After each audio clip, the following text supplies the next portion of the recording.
Consensus reached at renewed Vale Royal talks. Case made for technical and vocational training. And Winnie Mandela remembered as a champion of freedom. You're watching Jamaica House Weekly.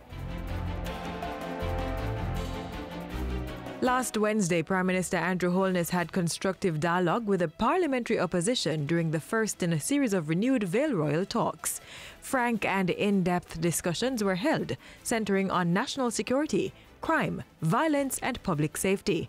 Voter re-verification as well as parliamentary procedures and committees were also discussed. Prime Minister Holness and Leader of the Opposition, Dr. Peter Phillips, agreed that several draft policies and bills would be shared for future discussions. Both sides decided that the Electoral Commission of Jamaica would provide a plan within a month on how to ensure the maintenance of clean voters' lists. There was also a decision to consider the inclusion of private sector, church and civil society groups periodically to participate in the dialogue on crime, violence and public order.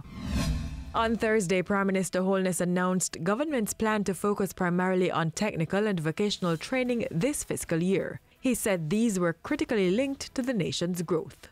The truth is that we have industries that are growing at a faster rate that we can supply them with labor.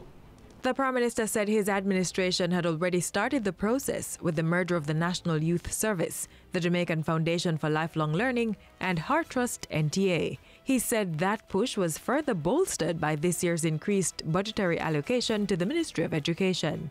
Mr. Holness called for increased technical and vocational apprenticeship. We must garner, we must hone, take charge of and train those young people because they can immediately provide in a short period of time the labor force that we need to drive the new growth industries in our country.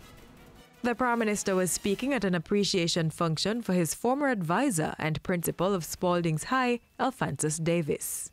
I'm a better person to have benefited from the guidance and direction and fatherly advice of Alphonsus Davis.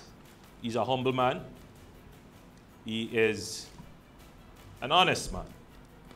He's a caring man. He's a committed man. He is truly a great Jamaican. Upon hearing of the death of Winnie Mandela, Prime Minister Andrew Holness conveyed condolences on behalf of the people of Jamaica to the nation of South Africa. In a tribute to Mandela, Mr. Holness said Jamaica had lost a friend, inspiration and champion of freedom. Winnie Mandela passed away on April 2. She was 81 years old. And that's how we close out Jamaica House Weekly. We return next time with the latest news stories coming out of the office of the Prime Minister.